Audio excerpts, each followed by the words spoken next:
आ आ आ मारो इसे और मारो, और तब तक मारो जब तक ये अपना पाप स्वीकार न कर ले। नहीं महाराज, मुझ पर दया करें। मैंने वो चोरी नहीं की है। वो डाकू दंगल सिंह के व्यक्तियों का काम है। हाँ, मैं जानता हूँ, तू उससे मिला हुआ है जो राज्य में चोरियां करवा रहा है। तू मिल गया है, अब वो भी अवश्य मिल जाएगा। नहीं नहीं महाराज, मेरा उससे कोई संबंध नहीं है। मैं निर्दोष हूँ और आपका ही राज्यवासी हूँ। मुझे छोड़ दें, मुझ पर दया करें महाराज। राज्य में सूखे की स्थिति बनी हुई है। यदि शीघ्र ही पानी की व्यवस्था नहीं हुई तो फसलों के साथ साथ यहाँ के लोग भी मारे जाएंगे। हाँ चाचा जी, परंतु क्या करें? यदि महाराज हमारे गांव में एक कुआं खुदवा दें तो इस समस्या से बचा जा सकता है। परंतु उस राजा के पास कौन जाएगा? वो बहुत निर्दय और अत्याचारी है।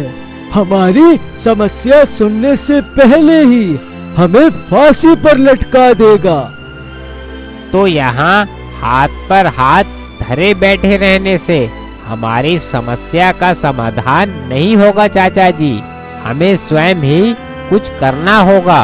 तड़प तड़प कर मरने से अच्छा है हम फांसी पर चढ़ जाएं। हाँ बेटा, बात तो ठीक कह रहे हो। बेटा, तुम गांव के लोगों को इकट्ठा कर लेना। कल हम दरबार में जाकर अपनी समस्या को महाराज के समक्ष रखेंगे। इधर राजा अमर सिंह अपने राज्य के दौरे पर निकल जाते हैं अपनी प्रजा की समस्या को जानने के लिए। प्रणाम महाराज, आप यहाँ? अच्छा हुआ महाराज आप यहाँ आ गए। महाराज, हमारा गांव सूखे की मार झेल रहा है। यदि आप हमारे गांव में एक कुआं खुदवा देते तो इस समस्या का समाधान हो जाता। मैं तुम्हारी इस समस्या का समाधान नहीं करूंगा। तुम लोगों का मर जाना ही अच्छा है, क्योंकि तुम सब डाकू दंगल सिंह से मिले हो और राज्य में चोरियां करवा रहे हो। नहीं महाराज, हमारा उससे कोई संबंध नहीं है और उसने हमारे गांव में चोरी की थी। हम स्वयं उस डाकू से तंग आ चुके हैं। आप ऐसे कैसे हमें चोर बोल सकते हैं? आप एक राजा हैं और राजा का कर्तव्य होता है प्रजा की समस्याओं का समाधान करना। हम यहाँ सूखे से जूझ रहे हैं और आप हमें ही चोर बता रहे हैं। कैसे राजा हैं आप? उनकी बात सुनकर महाराज क्रोधित हो जाते हैं। तुम लोगों ने मेरा अपमान करने का दुस्साहस किया है। सैनिकों, पकड़ लो इन्हें और ले जाकर काल कोठरी में डाल दो। हाँ, आप हमारी समस्या का समाधान तो नहीं कर सकते, परंतु हमें सजा अवश्य दे सकते हैं। पल पल मरने से अच्छा है हम आपकी सजा पाकर मर जाएं। हम स्वयं चलने के लिए तैयार हैं। राजा अमर सिंह उन्हें काल कोठरी में डलवा देता है।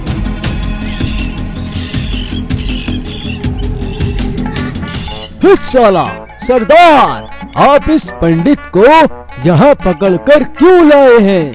अब ये पूरे राज्य में जाकर बता देगा हमारे ठिकाने के बारे में, और सैनिक हमें यहाँ आकर मार देंगे। मेरा नाम है डाकू दंगल सिंह और दूर दूर तक लोग मेरे नाम से डरते हैं। देखो, ये पंडित भी कांपता होगा। सरदार, आप इसे यहाँ क्यों लेकर आए हैं? ये पंडित हमें हमारे भविष्य के बारे में बताएगा और भविष्य में घटने वाली घटनाओं से अवगत कराएगा ताकि हम सुरक्षित रहें। आओ सरदार, मुझे नहीं लगता ये हमें कुछ बता पाएगा। मुझे तो इसका ही भविष्य खतरे में लग रहा है। सरकार, मैं कोई भविष्यवक्ता नहीं, मैं तो साधारण सा एक पंडित हूँ और मेरा कार्य पूजा पाठ करना है।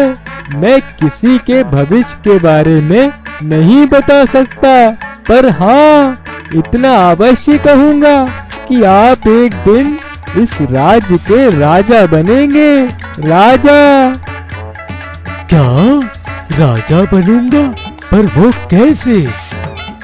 आओ सरदार, ये पंडित तो आपको मूर्ख बना रहा है। आप तो एक डाकू हो, तो आप भला कैसे राजा बन सकते हो? अबे चुप, तू अपना मुंह बंद रख। जी पंडित जी, बताइए मैं कैसे राजा बनूंगा? पंडित सोचने लगता है, कहाँ फंस गया? अब मैं इन मूर्खों को कैसे समझाऊं? मुझे भविष्य का कोई ज्ञान नहीं है। यदि मैंने नहीं बताया तो ये मुझे मार ना दे। क्या हुआ पंडित जी? क्या सोच रहे हैं? क्या मेरी कुंडली देख रहे हैं? हाँ हाँ, अभी आपकी कुंडली में शनि बैठा है, तो अभी आप राजा नहीं बन सकते। उसके लिए आपको मुझे छोड़ना होगा और 11 ब्राह्मणों को भोजन कराना होगा, तभी आपके ग्रह सूर्य से मिलेंगे। साला अरे सरदार, ये मुझे कोई मूर्ख पंडित लगता है। राजा को तो पता नहीं, परंतु आप मूर्ख अवश्य बन जाएंगे।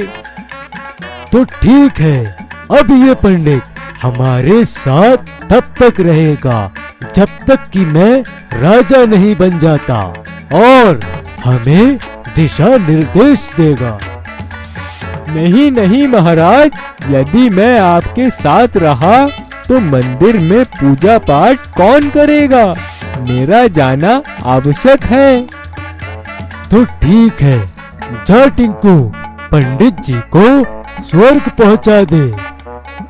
नहीं नहीं महाराज, मैं कहीं नहीं जा रहा हूँ।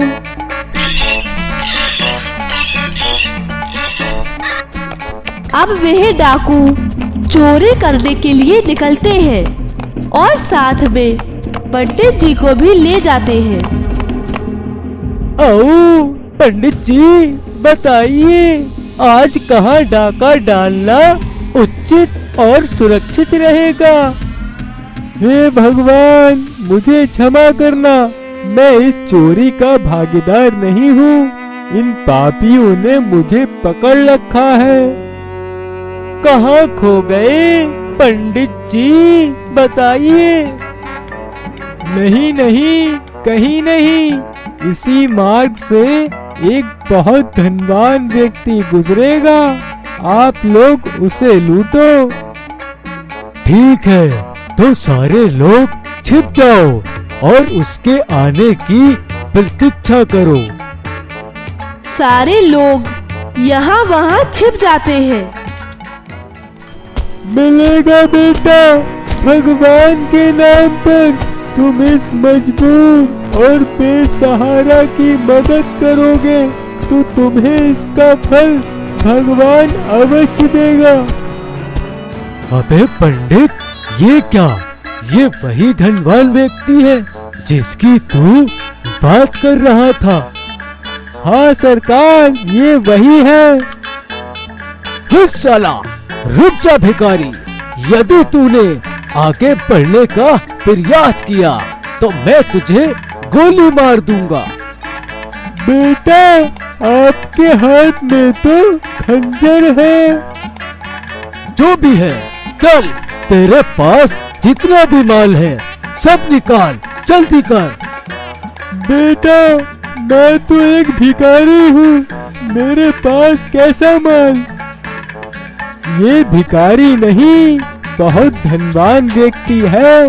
इसने भीख मांग मांग कर बहुत पूंजी जमा की है। यहाँ तक कि ये भिखारी हमारी दान दक्षिणा भी खा जाता है। इसके हाथ पैर तोड़ो, अभी बताएगा। पंडित जी, आप ये कैसी बातें कर रहे हो? मेरे पास पूंजी कहाँ से आएगी? मैं तो हर रोज भीख मांग मांग कर अपना गुजारा करता हूँ। मुझे छोड़ दो, जाने दो। साला सरदार, ये ऐसे नहीं बताएगा। क्या इसका हाथ काट दूं? नहीं नहीं, मैं बता रहा हूँ। मेरे घर में 5 घड़े हैं जो स्वर्ण मुद्राओं से भरे हैं। आप उन्हें ले लो और मुझे जाने दो। देखा, मैंने कहा था ना, आजकल ये भिखारी ही सबसे धनवान हो रहे हैं, भीख मांग मांग कर। वे लोग भिखारी को लूटकर उसका सारा सामान अपने अड्डे पर ले आते हैं। साला सरदार, माल तो मिल गया, अब आगे क्या करना है? इन स्वर्ण मुद्राओं को इस गांव के मुखिया को पहुंचा दो, ताकि गांव में कुआं खुद सके और कोई भी व्यक्ति प्यास से न मरे, क्योंकि हमारा राज्य सूखे की मार झेल रहा है। वाह सरदार वाह, आप डाकू नहीं, साक्षात देवता हो, देवता। इस राज्य का राजा तो आपको ही होना चाहिए था, ना कि उस घमंडी और दुष्ट अमर सिंह को। हाँ पंडित, मैं जानता हूँ, अमर सिंह एक क्रूर और अत्याचारी राजा है, जो अपनी प्रजा को दुख और अत्याचार के सिवा कुछ नहीं दे रहा है। परंतु एक दिन ऐसा अवश्य आएगा, ना ही उसके साथ प्रजा होगी और ना ही उसका शासन। टकलू भागता हुआ डाकू दंगल सिंह के पास आता है। सरकार, सरकार, राजा अमर सिंह को हमारे ठिकाने के बारे में पता चल गया और राजा अमर सिंह स्वयं हमें मारने यहाँ आ रहा है, अपनी सेना लेकर। चिंतित मत हो, सारे लोग महल चलने की तैयारी करो और पंडित जी आप अपने घर जाओ। वे सारे लोग महल की ओर निकल जाते हैं। आइए सरदार, रास्ता साफ है। मैंने महल के सारे सिपाहियों को राज्य भेज दिया है, राज्य कोष का द्वार खुला है। शाबाश मंत्री, साथियों, राज्य कोष का सारा खजाना लूट लो। वे लोग राज्य कोष का सारा खजाना लूट लेते हैं। डाकू दंगल सिंह, बाहर निकल, आज तेरे जीवन का अंतिम दिन है। महाराज, यहाँ कोई नहीं है।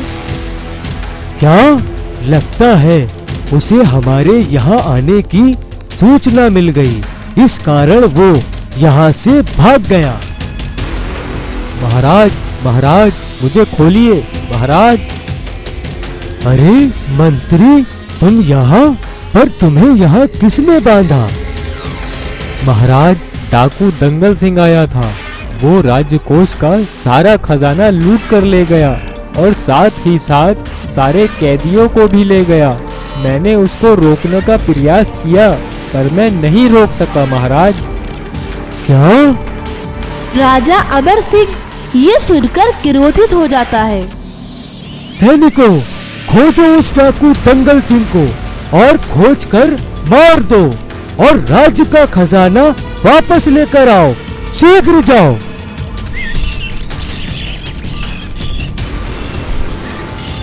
महाराज, हमने डाकू दंगल सिंह को हर एक स्थान पर देख लिया, परंतु वो हमें कहीं नहीं मिला। अब क्या होगा मंत्री? कहीं ये खबर सुनकर पड़ोसी राज्य के राजा हम पर हमला न कर दें। यदि ऐसा हुआ तो हमारा शाही सिंहासन, हमारा महल, हमसे सब कुछ छिन जाएगा। कुछ कीजिए मंत्री, कुछ कीजिए। ठीक है महाराज, हम कुछ करते हैं।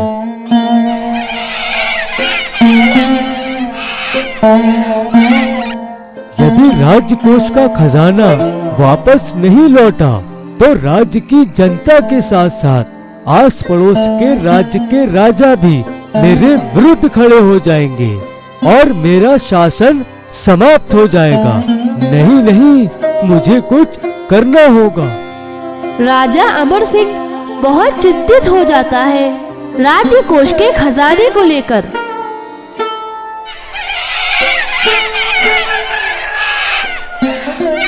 महाराज, महाराज, अनर्थ हो गया, अनर्थ हो गया महाराज। क्या हुआ मंत्री? क्या अनर्थ हो गया? महाराज, हमारी सारी सेना और सेनापति डाकू दंगल सिंह के पास चले गए। क्या? परंतु सेनापति ऐसा कैसे कर सकते हैं? वो तो हमारे विश्वसनीय सेनापति हैं, परंतु वो डाकू दंगल सिंह के साथ कैसे मिल सकते हैं? महाराज, धन का लालच बहुत बुरी बला है जो किसी को भी मोहित कर लेता है, क्योंकि डाकू दंगल सिंह के पास राज्य का सारा धन है। वो जिसे चाहे धन के माध्यम से खरीद सकता है। क्या? मैं उस डाकू दंगल सिंह को छोड़ूंगा नहीं। बौखलाया हुआ अमर सिंह महल से निकल जाता है, बचे 2 सैनिकों के साथ डाकू दंगल सिंह को मारने के लिए। आज मैं उस डाकू दंगल सिंह का अंत करूंगा और उससे अपना खजाना वापस लेकर आऊंगा। अरे महाराज, आप यहाँ क्या लेने आए हैं?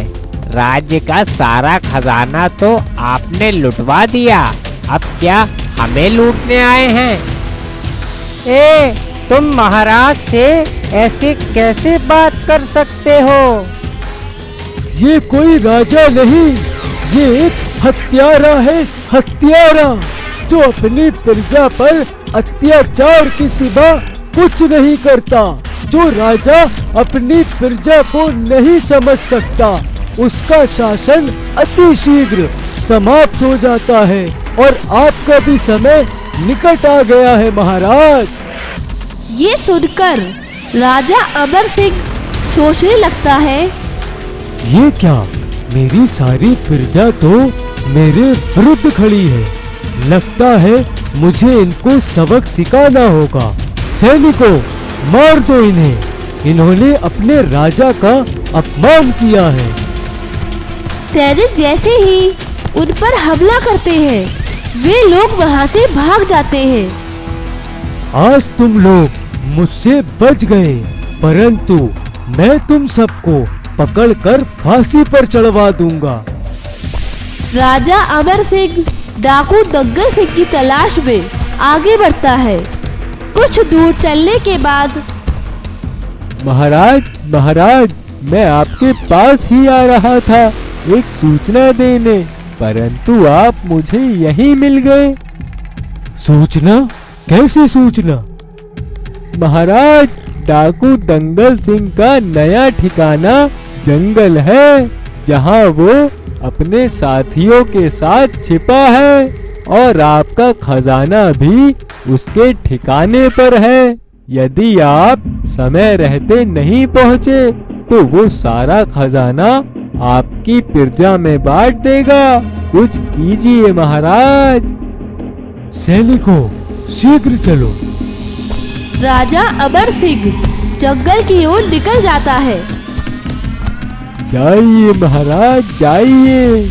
आज आप जंगल में तो जाएंगे, परंतु महल वापस नहीं लौट पाएंगे। इधर डाकू दंगल सिंह महल में पहुंच जाता है अपने साथियों के साथ।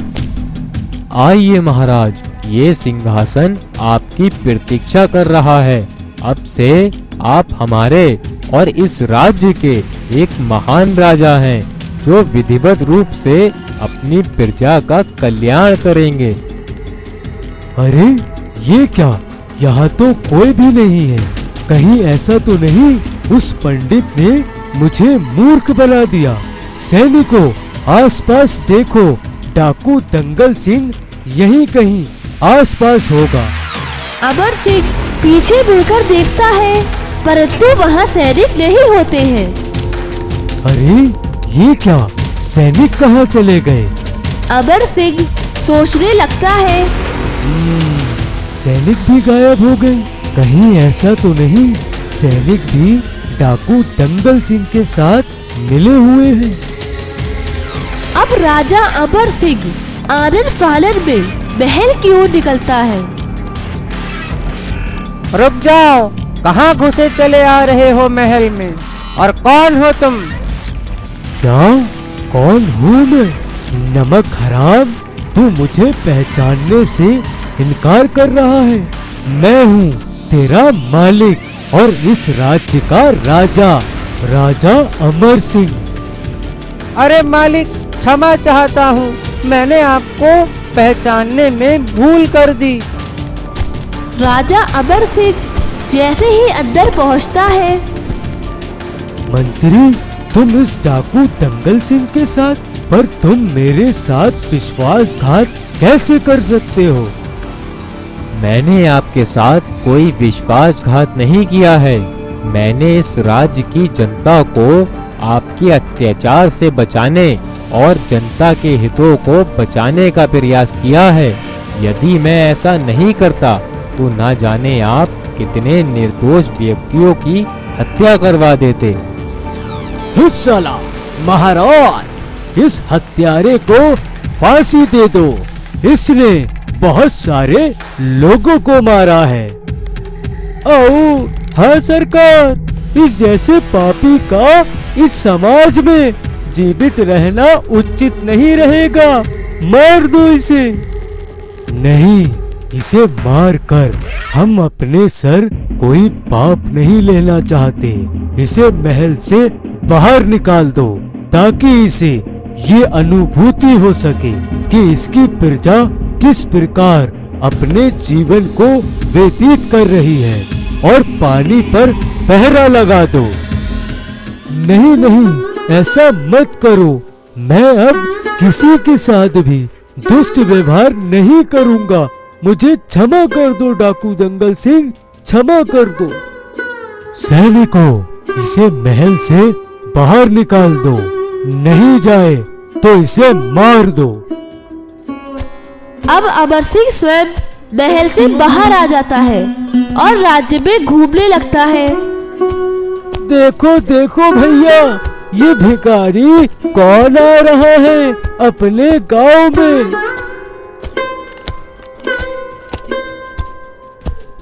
अरे ये तो राजा जी हैं, अपनी प्रजा पर अत्याचार करने जा रहे होंगे कहीं। अमर सिंह चुपचाप वहाँ से निकल जाता है।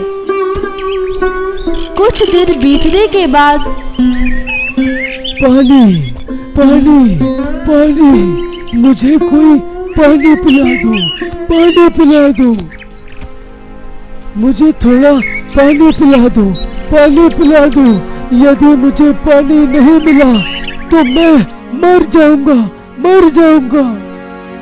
तुझे पानी पिला दूं? कभी नहीं। तब तू कहाँ था जब इस राज्य की प्रजा तुझसे चिल्ला चिल्ला कर कह रही थी राज्य में सूखा पड़ने वाला है? तब तूने उनकी एक भी नहीं सुनी। अब जब मौत तेरे गले में अटकी है तो तुझे पानी याद आ रहा है? भाग जा यहाँ से। सैनिक अमर सिंह को वहाँ से भगा देते हैं। पानी पानी पानी, मुझे कोई पानी पिला दो, पानी पिला दो। वह एक पेड़ के नीचे आकर बैठ जाता है। ये मेरे अहंकार ने मुझसे क्या करा दिया। मैंने अपनी प्रजा पर अत्याचार करके सब कुछ स्वयं नष्ट कर दिया और इस बात से अनजान था कि आज जो मेरे पास है वो कल मुझसे छिन भी सकता है। ये मैंने क्या कर दिया। हे भगवान, अब तू ही कोई रास्ता दिखा। राजा अमर सिंह इस प्यास के कारण दम तोड़ देता है और उसकी मृत्यु हो जाती है।